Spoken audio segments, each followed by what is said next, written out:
Saudações em Cristo Jesus para você que está conectado no canal Verbo, Bíblia e Teologia. Por aqui é o pastor Júlio Rocha. Seja muito bem-vinda, seja muito bem-vindo.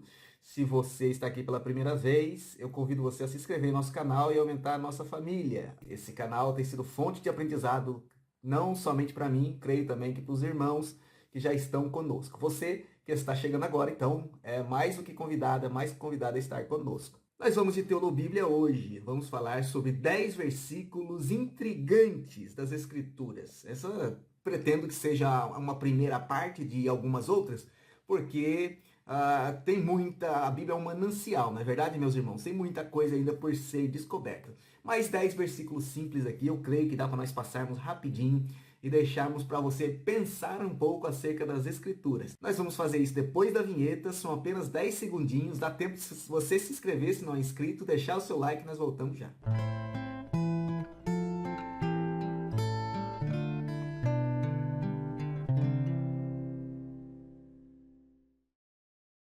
Muito bem, meus irmãos, como eu já tinha adiantado, nós vamos falar um pouquinho aqui sobre os 10 versículos que eu acho mais intrigante nas Escrituras, essa é a primeira parte, logicamente, porque se nós formos olhar a Bíblia como um manancial de revelação divina e também de cultura, né, de escritos, nós encontraremos nos seus 66 livros, nos seus 1189 capítulos e nos seus cerca de 31.200 versículos, muita coisa que nós possamos pensar. Mas esses 10 aqui eu creio que é o que me chama a atenção, ou talvez mais me chama a atenção ao longo das Escrituras. Eu gostaria de compartilhar com você rapidamente. Amém? Se você gosta dessas curiosidades bíblicas, eu já te convido você a deixar o seu likezinho aí aqui embaixo, se inscrever em nosso canal, porque isso é muito importante para nós podermos continuar aí desenvolvendo conteúdos para o seu elevo, para a sua sabedoria espiritual. Amém? Vamos lá? O primeiro versículo, começando aqui pelo livro de Gênesis, nós podemos notar no capítulo 22, verso de número 8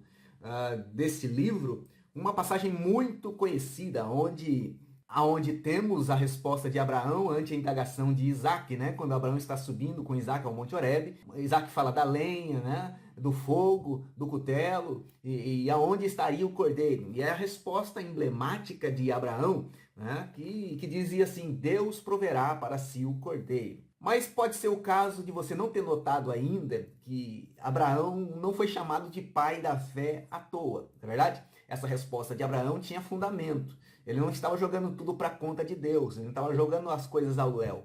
Ele tinha uma fé firme, uma fé fundamentada. E na galeria dos heróis da fé, ele vai ser citado pelo escritor aos Hebreus como sendo o homem que já acreditava na ressurreição. Olha que interessante. Esse verso é intrigante por causa disso. A narrativa de Moisés no Gênesis não deixa demonstrar esse fundamento da fé de Abraão. Mas quando nós vamos para o Novo Testamento, depois da ressurreição de Jesus Cristo, depois do doutrinamento da igreja, nós já encontramos uma curiosidade no capítulo 11, no verso 17 ao 19, sobre esta resposta de Abraão. E isso que deixa esse versículo com esse ar de intriga, né? Com esse ar de poder cavar um pouco mais fundo para entender o que o texto diz. Vamos ler o que diz o escritor aos Hebreus? Olha o que diz, que interessante. Pela fé ofereceu Abraão a Isaque quando foi provado. Sim, aquele que recebera as promessas ofereceu o seu unigênito, sendo-lhe dito, em Isaque será chamada a tua descendência. Considerou que Deus era poderoso para até dos mortos o ressuscitar. Note bem, meus irmãos, que nesta época ninguém havia sido ressuscitado dos mortos ainda. E a doutrina da ressurreição, ela está conectada diretamente à nossa esperança de morar no céu. Né? Pedro fala que nós somos gerados para uma viva esperança, não pela morte de Cristo, mas pela ressurreição de Jesus Cristo. Isso é fé, irmãos. Nada existe, mas a fé, ela conecta-se com Deus ao ponto de conceber algo que não existiu como já existindo. Amém? E isso torna esse versículo intrigante. Nós encontramos no Salmo um segundo versículo que é muito intrigante. O Salmo 119, verso 83, ele diz assim: eu me sentia como um odre na fumaça. É um versículo simples, uma linguagem poética, né? Provavelmente muito comum naquela época que o salmista escreveu, mas que para entendermos esse texto, desintrigar, né, ver a questão que o autor está dizendo, nós temos que entender primeiro como era feito o odre e segundo qual o papel da fumaça nesse odre. Quando nós entendemos isso, nós entendemos exatamente como o salmista está se sentindo. O contexto dessa fala do salmista está falando aí de um período de sofrimento intenso que não acabava nunca. Isso reflete, na verdade, nos nossos dias, a eterna tensão que nós temos, né? Entre o já chegou a bênção, mas agora não, né? Já chegou, ainda não. Então, esse salmo, esse versículo como um todo, né, ele tem muito a ver com a nossa vida. E a partir do momento que nós entendemos como é feito o odre e o papel que a fumaça tem nesse odre, nós entenderemos qual o processo que Deus está querendo nos levar a fazer conosco, né, e o motivo para o qual nós precisamos estar na fumaça. Não dá para discorrer sobre isso aqui, mas eu deixo essa pequena explicação para os irmãos, mostrando por que esse versículo é muito intrigante. Em terceiro lugar, né, seguindo aí a ordem dos livros da Bíblia, nós encontramos em Provérbios, capítulo 6, verso 6, né, um tema muito conhecido, um versículo muito conhecido e que às vezes, a maioria das vezes, é mal interpretado. Amém? Vai ter com a formiga, ó preguiçoso. Né? Esse versículo nós conhecemos por esse viés. Amém? Mas ele é intrigante por quê? Porque ele não necessariamente fala sobre a preguiça, mas ele puxa a ideia central do livro de Provérbios, que é a sabedoria. Né? Se nós continuarmos o versículo, a parte B do versículo 6 diz: olha para os seus caminhos e ser sábio. O tema central do livro de Provérbios é a sabedoria. O contexto do capítulo 6 fala sobre sabedoria, né? E até o próprio versículo, até as próprias formigas, né? Elas não são necessariamente um símbolo da preguiça, mas sim um símbolo da sabedoria. Se nós continuarmos a ler o verso capítulo 7, nós vamos entender o que o sábio Salomão está dizendo acerca das formigas. Não necessariamente da preguiça, mas sim da sabedoria. Olha o que ele diz. A qual quem? A formiga. Não tendo superior, nem oficial, nem dominador, prepara no verão o seu pão, na cega ajunta o seu alimento. Amém? Ou seja, embora ele enfatize a questão da preguiça, a ideia central desse capítulo em especial é assim: quanto mais sabedoria você tem, menos preguiçoso você vai ser. Porque a preguiça não coaduna com a sabedoria. E na contrapartida, quanto menos sabedoria você tem, ou quanto mais tolo você é, mais preguiçoso você vai ser. Amém? Essa é a ideia central do texto. E a curiosidade aqui, né, a verdadeira intriga, né, o que faz esse versículo ser intrigante, é o fato de o sábio usar a formiga como exemplo de sabedoria e não necessariamente de preguiça. Tanto que a ideia central do livro é: o temor ao Senhor é o princípio da sabedoria. Uma vez que o temor ao Senhor é o princípio da sabedoria, e a sabedoria é a que clama, né? Ele vai falar sobre isso no decorrer dos próximos capítulos, a preguiça ela aparece como uma contraposição à ideia de sabedoria. Mas que é intrigante, esse versículo também é. O quarto versículo, que ao meu ver é muito intrigante nas Escrituras, é Daniel capítulo 9, que fala sobre as 70 semanas, né, da visão de Daniel. E essa intriga ela vem pelo fato de surgir uma divergência, né, para quem seria essas 70 semanas. Acho que todos que estudam escatologias imaginam que essa semana iria acontecer ou vai acontecer. Né? A grande divergência é com quem, né, e quando. Acho que as duas maiores correntes que divergem sobre isso são, né, a corrente pré-tribulacionista e a pós-tribulacionista. Enfim, nós não vamos entrar nesse pormenor. Mas e o destino? É para quem? É para Israel ou para a igreja? Tem pessoas que pensam que Israel aqui foi trocado pela igreja no futuro, né? E essas 70 semanas são para a igreja. Mas não parece ser o que o versículo diz, porque o contexto do capítulo diz que a oração de Daniel foi feita em favor do seu povo, em favor de Jerusalém, e o próprio versículo 24 diz: 70 semanas estão determinadas sobre o teu povo e a sua santa cidade. Amém? E com fins específicos. Vamos conferir isso aqui, para não falar bobeira aqui? Diz assim o texto: 70 semanas estão determinadas sobre o teu povo. Olha o pronome aí demonstrativo, né? Imediato. Sobre a tua santa cidade. E aí vem os objetivos dessas 70 semanas.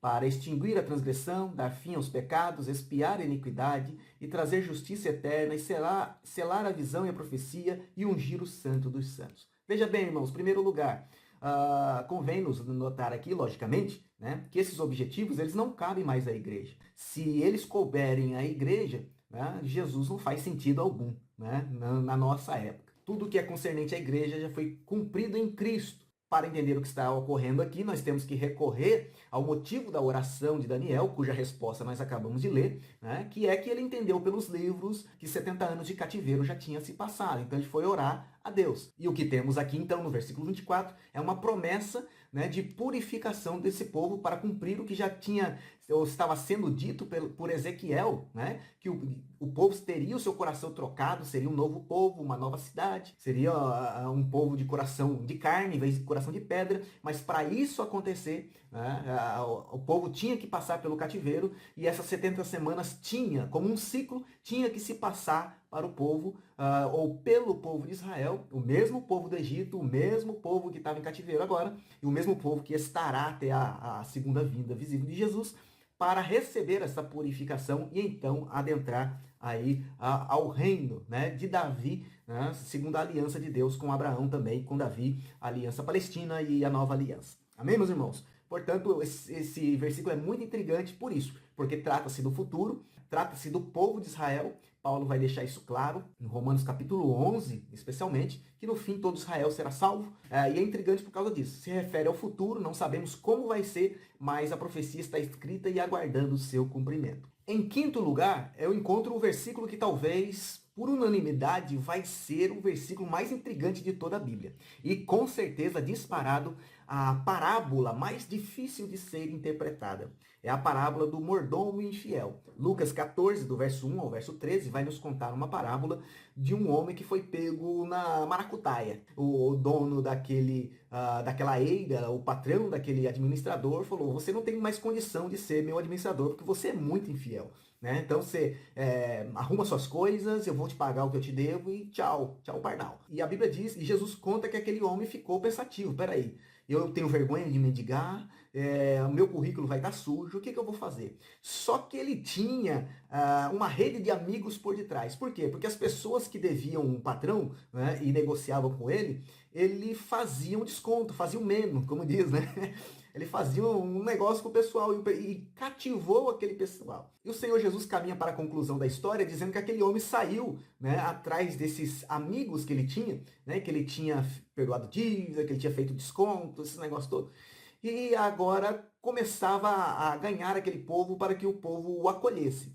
E Jesus termina a parábola dizendo que o Senhor louvou a atitude daquele servo infiel, né? Porque os filhos das trevas são mais prudentes do que os filhos da luz. Essa é a ideia central da parábola. Mas essa parábola é intrigante por dois motivos. O primeiro é que o Senhor louva a ideia daquele servo infiel, e o segundo lugar, pelo conselho do próprio Jesus. Né? Vamos ver que conselho que Jesus disse no verso de número 9. Diz assim o texto, Lucas 16, 9. E eu vos digo, isso é Jesus dizendo: granjeai amigos com as riquezas da injustiça, para que, quando estas vos faltarem, vos recebam eles nos tabernáculos eternos. Olha que interessante. Olha que lição que Jesus quer dar. E Jesus está falando sobre o que aqui? Bom, primeiro, a importância de ser prudente. Jesus fala: os filhos das trevas são mais prudentes do que os filhos da luz.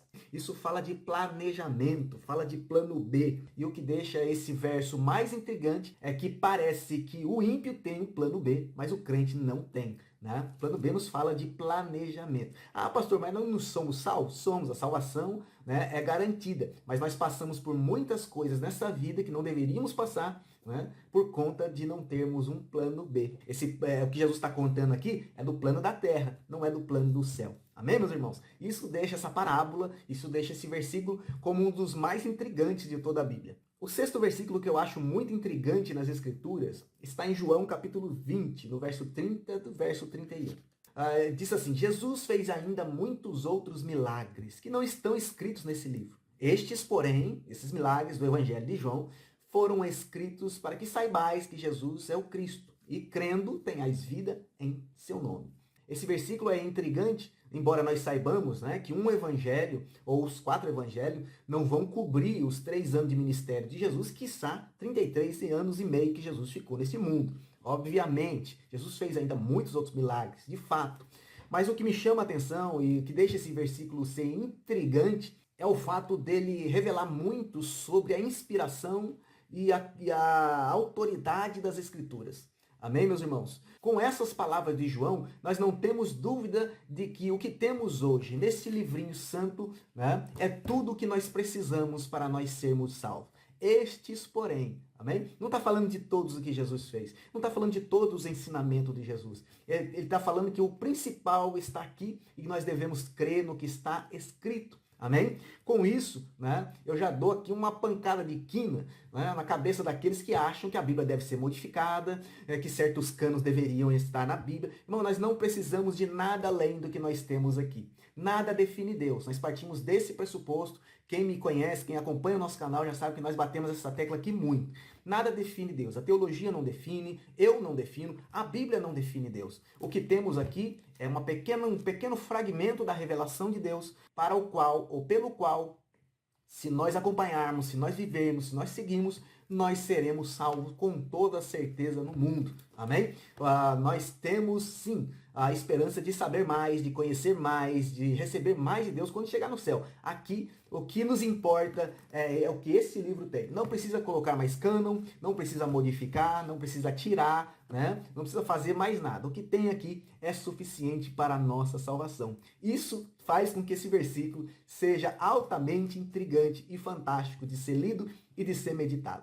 O 7º versículo mais intrigante das Escrituras que eu acho, né, nesse compêndio que eu estou fazendo aqui, está no 7º capítulo de Romanos, né, e no verso número 25, onde ele fala: miserável homem que sou, quem me livrará do corpo desta morte, ou deste corpo de morte? Esse versículo é muito intrigante, e para nós entendermos o que Paulo está querendo dizer, nós temos que recorrer à história, né, que vai nos dizer que esse era um costume, provavelmente, né, do mundo antigo, dos piratas etruscos.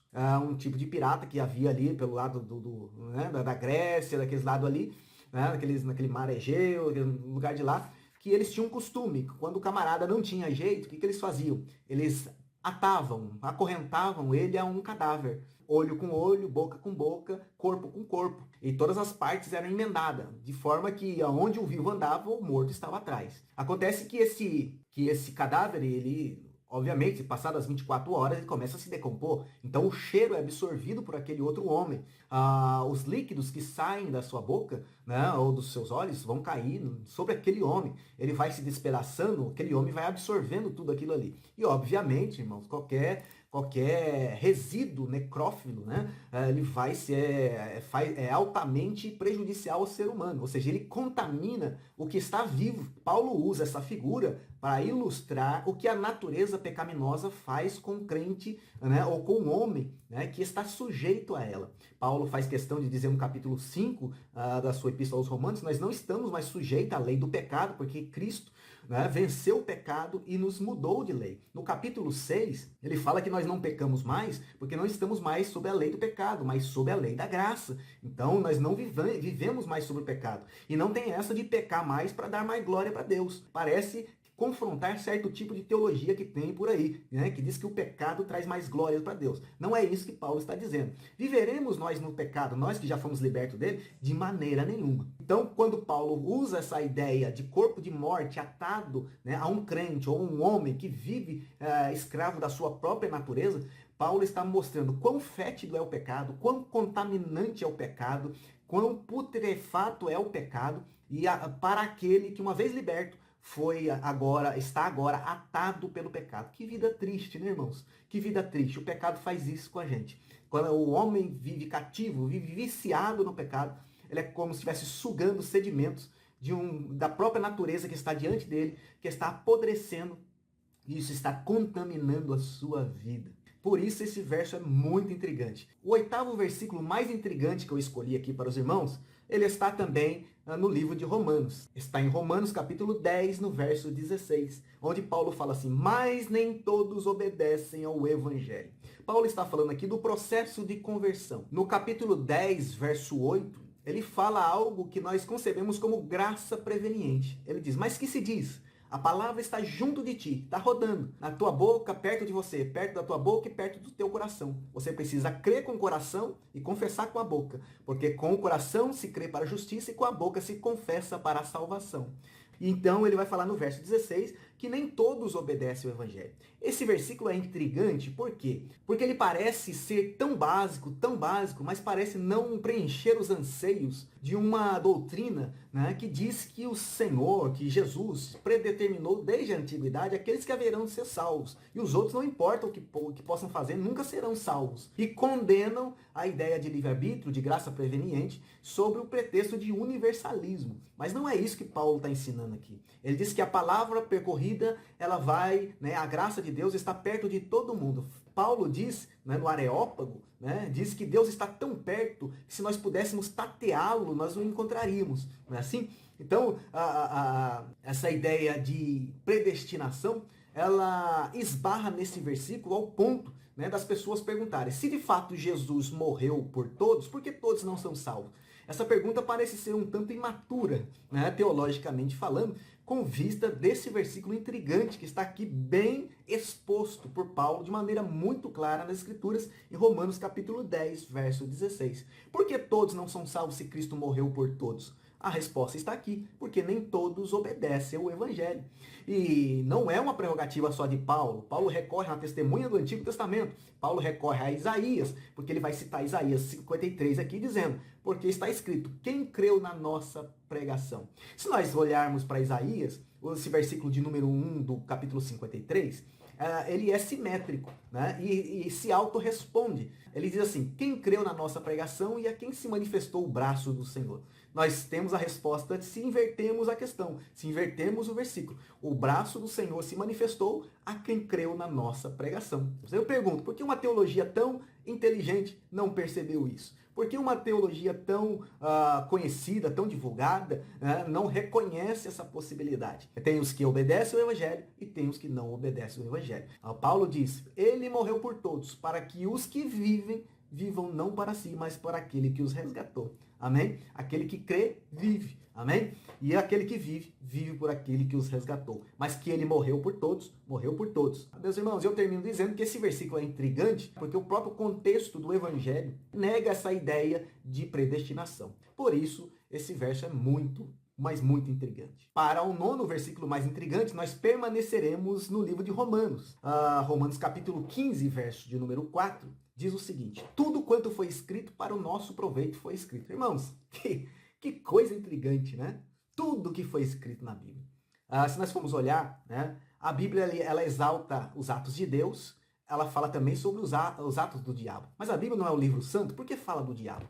A Bíblia fala de atos bons de homens, virtude de homens, mas expõe os seus caráteres, seus piores defeitos, como adultério, como incesto, como infanticídio, e por aí vai. Né? A Bíblia expõe tudo isso. Por que a Bíblia coloca tanto as coisas ruins quanto as coisas boas em questão? Em primeiro lugar, para mostrar a vontade de Deus. Alguns seguiram a vontade de Deus, outros não seguiram a vontade de Deus. E em segundo lugar, para nos mostrar o caminho que nós devemos seguir. Nós não teremos, irmãos, um parâmetro para saber o que é certo e o que é errado, se a Bíblia não nos mostrar o que é certo e o que é errado. Amém?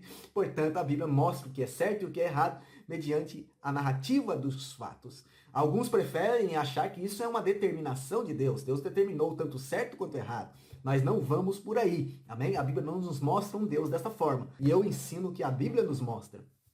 A Bíblia nos mostra, né, que pessoas até chamadas segundo o coração de Deus, como Davi, fizeram coisas terríveis que faria com que ele sentasse numa cadeira elétrica hoje. Até pessoas que foram chamadas amigos de Deus, como Abraão, fizeram coisas dignas de reprovação, né, como nós sabemos que Abraão fez. No entanto, a salvação não se baseia necessariamente, né, em atos, mas se baseia na fé. Mas o que eu quero ressaltar de intrigante aqui, especialmente, é o que o próprio versículo explica. Tudo foi escrito para o nosso proveito. Como assim? Vamos fazer tudo? Vamos fazer tanto os atos ruins quanto os atos bons? De maneira nenhuma. Ele explica ao concluir o seu raciocínio.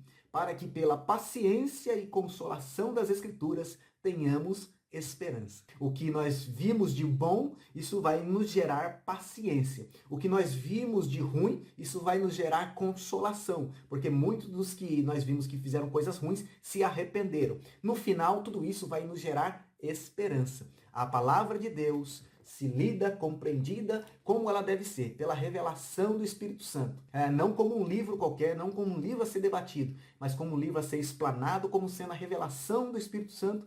Ela tende a nos gerar esperança. Paulo, escrevendo aos Romanos, capítulo 8, verso 24, se não me falha a memória, vou citar de cabeça aqui, ele diz que em esperança nós somos salvos, ou 24 ou 26, amém? Diz que em a esperança nós somos salvos, e esperança que se vê não é esperança, amém? Portanto, a Bíblia nos guia num caminho obscuro entre o certo e o errado, nos levando à verdade de Cristo. Eu sou o caminho, a verdade, amém? E a vida. E quando vier o Espírito Santo, ele vos guiará em toda a verdade. Essa é a palavra que nós cremos, que nós pregamos, que nós ensinamos. Isso faz com que esse versículo seja extremamente intrigante. E para o 10º versículo, eu não poderia deixar de citar aqui, mais um tema escatológico, agora em Apocalipse. Um versículo muito intrigante está em Apocalipse capítulo 17 e verso de número 6. Vamos ler o que está escrito? Vamos ler a partir do verso 5 para contextualizar.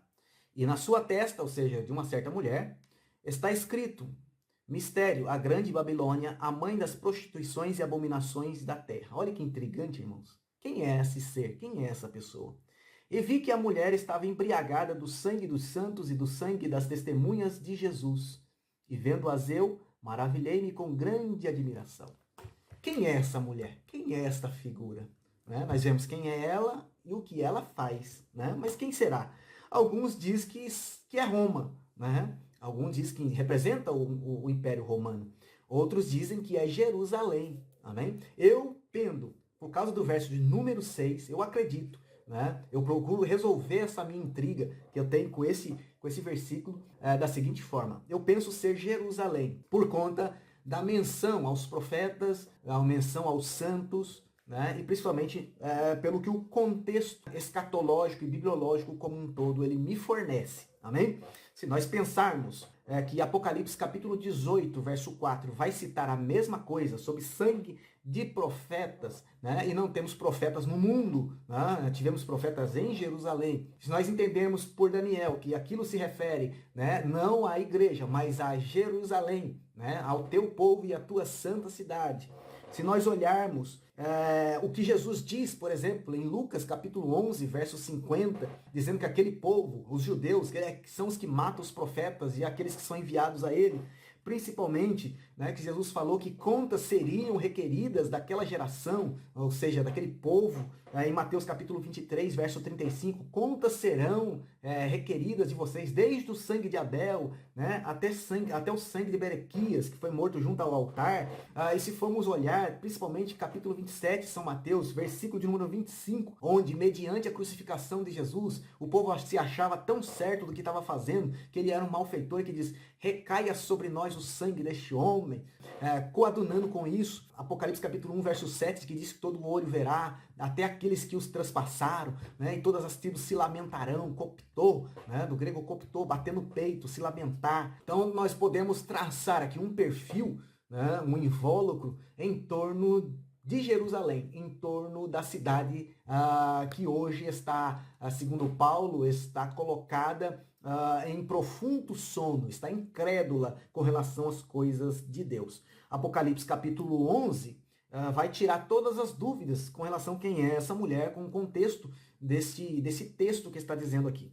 Capítulo 11, verso 7 e verso 8, nos diz o seguinte: E quando acabarem o seu testemunho, quem são esses? As duas testemunhas. Quando acabar o seu testemunho, a besta que sobe do abismo lhe fará guerra e os vencerá, e as matará. Verso 8. E jazerá o seu corpo morto na praça da grande cidade. Quem é essa grande cidade? Agora, quem ela exemplifica? Jerusalém ou Roma? Será Roma? Vamos ver. Grande cidade, que espiritualmente, outro símbolo, se chama Sodoma e Egito, onde o seu Senhor também foi crucificado. Aonde o Senhor foi crucificado? Foi em Roma? Não foi. Isso, para mim, bate um martelo com relação a quem é esta mulher embriagada. Logicamente que não se cita o nome dela aqui, mas espiritualmente ela equivale a Sodoma e a Egito. Peraí, pastor, mas Israel não foi chamado Sodoma e Egito. Foi não? Vamos ver. Jeremias capítulo 23, verso 14. Vamos ver se Israel não foi chamado de Sodoma? Mas nos profetas de Jerusalém vejo uma coisa horrenda. Cometem adultérios, andam com falsidade, esforçam-se com mãos de malfeitores, para que não se convertam na sua maldade. Eles se têm tornado para mim como Sodoma, e os moradores dela como Gomorra. Amém? Espiritualmente se chama Sodoma e Egito. Oséias capítulo 8, do verso 11 ao verso 14, vai nos falar também alguma coisa sobre essa espiritualização de Israel concernente ao Egito. Porquanto Efraim, que aqui significa Israel, multiplicou os altares para pecar, teve altares para pecar, escrevi para eles as grandezas da minha lei, mas isso é para eles como coisa estranha, ou seja, estado de apostasia, né, irmãos? Quanto aos sacrifícios dos meus dons, sacrificaram carne e comem, mas o Senhor não os aceita. Agora se lembrará da sua injustiça e visitará os seus pecados. Eles voltarão para o Egito. Amém, irmãos? E se quem volta para o Egito é o quê?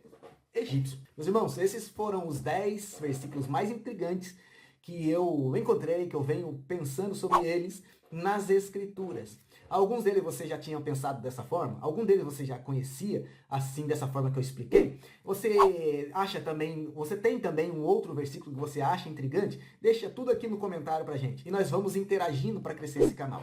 Esse canal se dispõe a isso, a ensinar a palavra de Deus e a mostrar para você que esta palavra é poderosa para ensinar não só a vida eterna, mas também cultura para a nossa geração. Amém? No mais, eu vou ficando por aqui. Até o próximo vídeo, se Deus quiser.